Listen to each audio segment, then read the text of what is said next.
Welcome to We Learn. This is session 11 of Technology Commercialization. So in today's session, we are going to discuss about knowledge, learning and design. Under this category, we are going to discuss about the knowledge of an organization, then managing knowledge assets. After that, we are going to discuss the learning organizations, and at last we are going to discuss about product design and development. So let us start today's session with the topic, that is the knowledge of an organization. So basically, assets are potential sources of future benefit that a firm controls or has access to. So knowledge is an asset that is potential source of wealth. Assets जो हैं वो भी किसी भी organisation का एक potential source होते हैं, क्योंकि किसी भी ऑर्गेनाइजेशन का जो फ्यूचर है वो एसेट्स पर ही डिपेंड करता है. एसेट्स मीन्स उसके जो रिसोर्सेज हैं. ठीक है, लाइक अगर हम एग्जांपल लें तो मशीन्स, एम्प्लॉयज़, लैंड्स, कैपिटल, ये सब क्या है, किसी भी ऑर्गेनाइजेशन का एसेट्स हैं. तो यहाँ पर हम किसी भी ऑर्गेनाइजेशन की फंक्शनैलिटी को, उसके ऑपरेशंस को ईजिली आइडेंटिफाई कर सकते हैं, ईजिली मेजर कर सकते हैं उसके एसेट्स के बेसिस पर. So the creation and management of knowledge leads to new novel applications and products that can result in wealth creation. अब यहाँ पर हम किसी भी प्रोसेस को स्टार्ट करते हैं, क्रिएट करते हैं या मैनेजमेंट रिलेटेड ऑपरेशंस परफॉर्म करते हैं नॉलेज के, तो वो एक न्यू नॉवेल को क्रिएट करता है, एप्लीकेशंस को क्रिएट करता है. यहाँ पर प्रोडक्ट्स हम यूज़ कर सकते हैं वेल्थ क्रिएशन से related. So knowledge is the awareness and possession of information, facts, ideas, truths and principles in an area of expertise. यहाँ पर जो नॉलेज है वो अवेयरनेस का वर्क करती है. दैट मीन्स ये अवेयर करती है इंडिविजुअल्स को, एम्प्लॉयज़ को, मैनेजर्स को, ऑर्गेनाइजेशंस को कि क्या टास्क परफॉर्म हो रहे हैं with in an organisation, how we can make them better to increase the output, to make the performance better. So here we can use different facts, ideas, truths and principles in the area of an expertise. हम different facts use कर सकते हैं, ideas use कर सकते हैं, truths use कर सकते हैं और principles का भी यूज़ कर सकते हैं. So intellectual capital is the sum of the knowledge assets of a firm. अगर intellectual capital की बात करें तो वो क्या होता है, हमारे जितने भी assets हैं और किसी भी ऑर्गेनाइजेशन में, चाहे वो लैंड हो, लेबर हो, कैपिटल हो या इकोनॉमी हो, मशीन हो, इन सब का एक सम होता है. So these knowledge assets include the knowledge of its people. ये जो भी नॉलेज एसेट्स हैं इनकी अगर हम बात करें, ये सम होते हैं वहाँ के एम्प्लॉयज़ का, इफ़ेक्टिवनेस का, दैट मीन्स वहाँ पर कितनी इफेक्टिव कोई भी मैनेजमेंट प्रोसेस है. Then efficiency of its customers and supplier relations, जो एफिशिएंसी है किसी भी ऑर्गेनाइजेशन में वर्क करने वाले एम्प्लॉयज़ की, उस पर डिपेंड करता है. And the technical knowledge that is shared among its people, और जो टेक्निकल नॉलेज है उस पर डिपेंड करता है किसी भी पर्सनस की या पीपल्स की जो वर्क कर रहे हैं with in an organisation. Now a new venture is wise to strive to acquire, store, manage and share its knowledge throughout its organisation. So जो भी वेंचर है वो एक्वायर करता है हमारे फीचर्स को, स्टोर कराता है हमारे रिजल्ट्स को, ऑपरेशंस को, मैनेज करता है हमारी एक्टिविटीज़ को, शेयर करता है नॉलेज को throughout the organisation. So intellectual capital is knowledge that has been formalised, captured and leveraged to produce an output that has great value. Intellectual capital के through यहाँ पर नॉलेज को हम use करते हैं फॉर्मलाइज्ड वे में, capture कर सकते हैं नॉलेज को, लेवरेज करते हैं, प्रोड्यूस करते हैं आउटपुट को. So in many ways we can view a product as embodied knowledge. For example, an ATM machine embodies all the knowledge necessary for completing most banking transactions. Like अगर हम यहाँ पर example लें किसी भी एक प्रोडक्ट का, तो वहाँ पर कंप्लीट नॉलेज रिप्रेजेंट की जाती है किसी भी सिस्टम के लिए या ऑपरेशन के लिए. लाइक अगर एटीएम का एग्जांपल लें, एटीएम मशीन में सभी वो ऑपरेशंस जो नेसेसरी ऑपरेशंस हैं किसी भी ट्रांजैक्शन को कैरी आउट करने के लिए, बैंकिंग ऑपरेशन को परफॉर्म करने के लिए, उन सभी को शो किया जाता है। Now let us discuss the knowledge of a firm. So basically when we talk about the knowledge of a firm, it encompasses 5 main elements. यहाँ पर 5 मेन एलिमेंट्स होते हैं। Like among them the first one is cognitive knowledge. Cognitive knowledge सबसे main aspect होता है यहाँ पर। Then skills, क्योंकि किसी भी टास्क को बेटर वे में कैरी आउट करने के लिए स्किल्स काफ़ी नेसेसरी होती हैं। देन सिस्टम अंडरस्टैंडिंग, किसी भी टास्क को जब हम प्रॉपरली कैरी आउट करते हैं तो उसके लिए प्रॉपर अंडरस्टैंडिंग की भी ज़रूरत पड़ती है। सिस्टम को अगर जब तक हम प्रॉपरली अंडरस्टैंड नहीं कर पाएंगे, प्रॉपर वे में कैरी आउट नहीं कर सकते हैं अपने ऑपरेशंस को, टास्क्स को, एक्टिविटीज़ को। Next one is creativity. That means कितना इफेक्टिवली हम अपने रिसोर्सेज को, एम्प्लॉयज़ को कैसे यूज़ कर सकते हैं, क्रिटिकल सिचुएशंस से कैसे डील कर सकते हैं। This comes under creativity part. Then comes the intuition. So all these first three forms of knowledge can be codified and stored. जो फर्स्ट थ्री फॉर्म्स हैं उनको हम कोडिफाई कर सकते हैं, स्टोर कर सकते हैं। Similarly the last two forms of knowledge are types of trained intellect that people possesses but are difficult to Codify.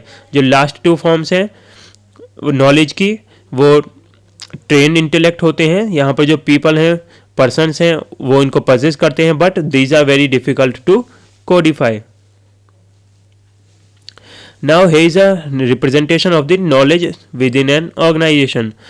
So here in the center you can see there are core competencies, and among them the first one is present, that is shared problem solving. जो problem है उसको कैसे solve किया जाए, उन aspects को हम यहाँ पर कंसीडर करते हैं।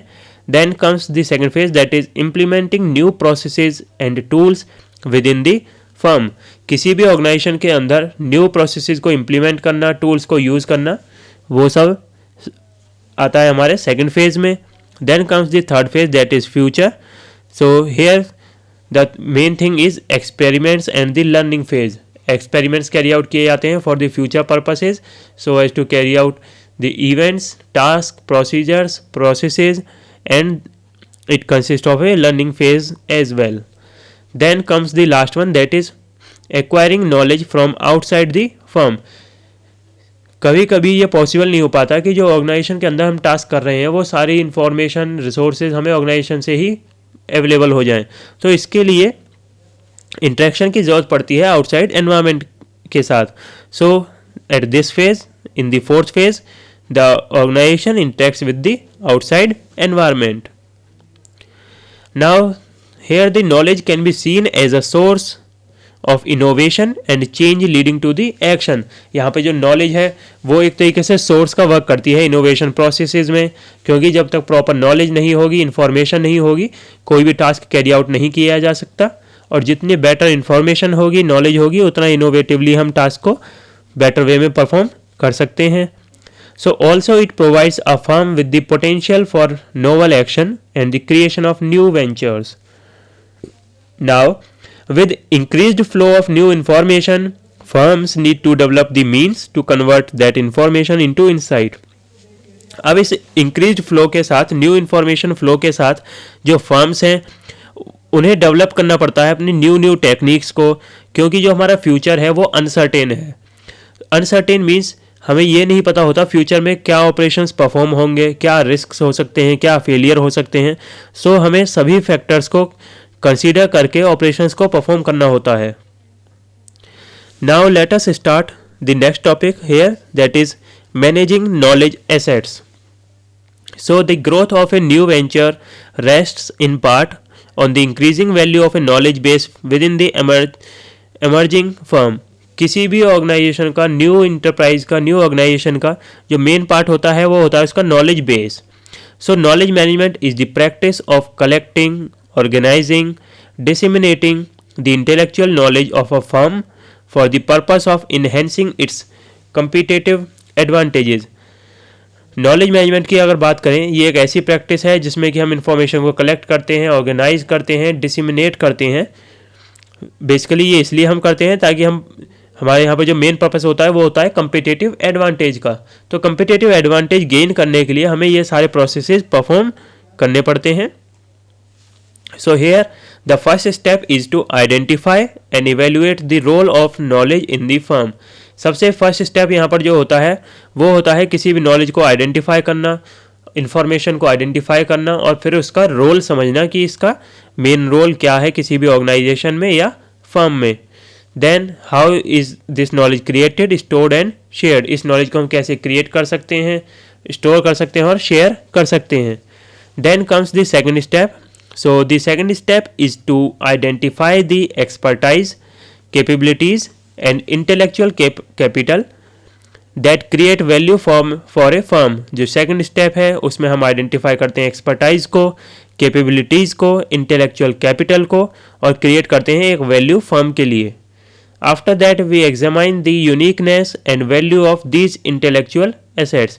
उसके बाद हम एग्जामाइन करते हैं यूनिकनेस को और जो हमारे एसेट्स हैं उनकी इंटेलेक्चुअल वैल्यू को। Now the third step is the creation of an investment. जो हमारे यहाँ पर थर्ड स्टेप होता है वो क्रिएशन होता है इन्वेस्टमेंट का। After that exploitation plan for maintaining, that means exploitation means proper utilisation. हम यहाँ पर यूज़ करते हैं जो रिसोर्सेज हैं, एलिमेंट्स हैं, इक्विपमेंट्स हैं, मशीन्स हैं, टूल्स हैं, उनको यहाँ पर प्रॉपरली यूटिलाइज किया जाता है। Then comes the final phase that is the firm improves the process of creating and sharing its knowledge. जो फाइनल फेज है उसमें जो फर्म है वो अपने प्रोसेसेस को इम्प्रूव करती है, न्यू प्रोसेसेस को क्रिएट किया जाता है ताकि हम अपने ऑर्गेनाइजेशन को ग्रो करा सकें। Then after that the knowledge is shared among different organisations, management और the employees to make the functioning better. Now comes the next topic that is learning organisations. So new ventures grow powerful from learning and adapting to new challenges and opportunities. जो भी new organisations हैं, enterprises हैं, वो learning के through, adaptation technique के through challenges को या opportunities को डील करते हैं in a easier manner. Easily हम उनको प्रॉब्लम्स को सॉल्व कर सकते हैं।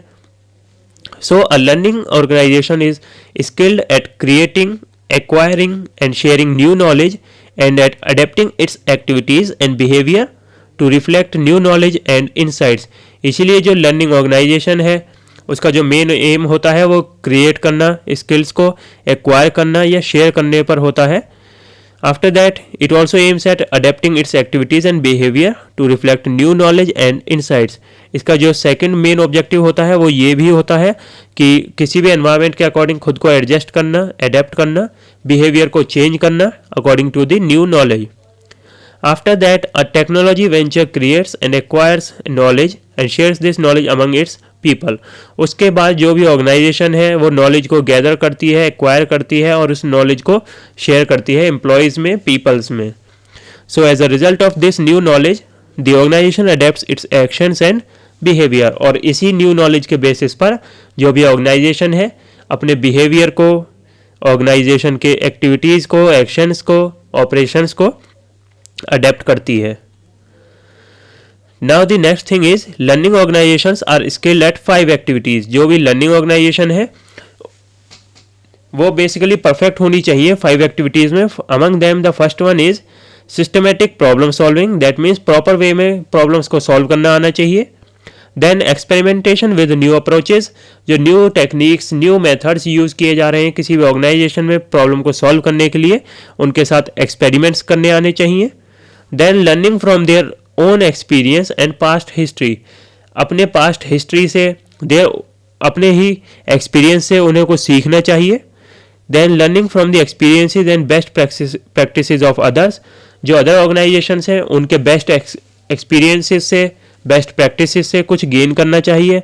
And the next one is transferring knowledge quickly and efficiently throughout the organisation.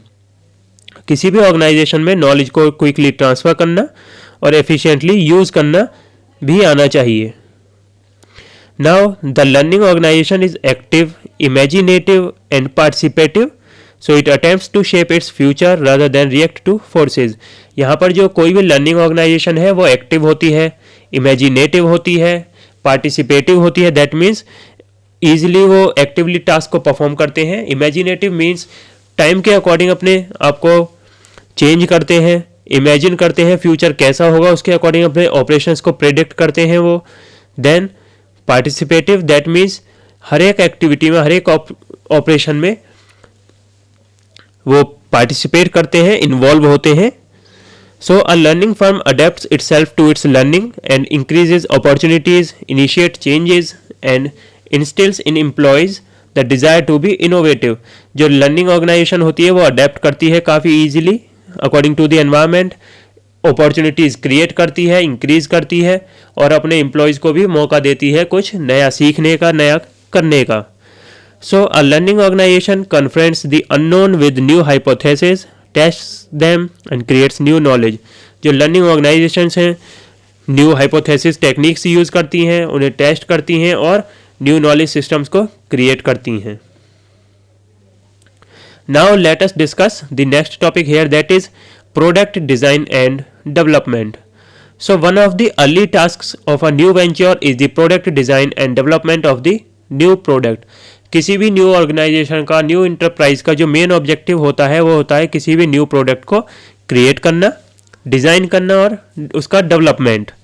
So the entrepreneurial team wants to develop a new product or service that can establish a leadership position। यहाँ पर जो main objective होता है किसी भी organisation का वो ये होता है कि एक ऐसा प्रोडक्ट क्रिएट किया जाए, एक ऐसी सर्विस प्रोवाइड की जाए कस्टमर्स को जो कि एक मार्केट में ईजिली इस्टेब्लिश हो जाए, एक लीडरशिप पोजीशन होनी चाहिए उस प्रोडक्ट की मार्केट में। So one of the strengths of a new venture is that the leadership of the venture plays a central role in all stages of the development effort. कोई भी जो new organisation है, venture है, उसकी जो strength होती है, उसकी स्ट्रेंथ यही होती है कि इनिशियली ही किसी भी प्रोडक्ट को मार्केट में अच्छी पोजीशन पर लाया जाए। Now the rate of change in most markets is also increasing. जो रेट ऑफ चेंज है आज के टाइम पर मार्केट में काफ़ी फास्ट है। दैट मीन्स डेली मार्केट में कोई ना कोई नया प्रोडक्ट, कोई ना कोई न्यू ऑर्गेनाइजेशन आ रही है, तो उसको किसी भी ऑर्गेनाइजेशन के साथ compete करने के लिए खुद को चेंज करना काफ़ी ज़रूरी होता है, अडेप्ट करना ज़रूरी होता है। So as a result entrepreneurs need to redefine the problem from one of improving forecasting to one of eliminating the need for accurate long term forecast. यहाँ पर जो मेन ऑब्जेक्टिव होना चाहिए किसी भी ऑर्गेनाइजेशन का वो ये होना चाहिए कि आज की ना सोचकर कल के बारे में सोचा जाए, लॉन्ग टर्म के बारे में सोचा जाए, ताकि ईजिली हम चेंजेस के अकॉर्डिंग अडेप्ट कर सकें, फास्टली चेंजिंग एनवायरनमेंट के साथ compete कर सकें। So at the end of this session here is an exercise for you. You can try out these questions for yourself. So here the first question is define knowledge management.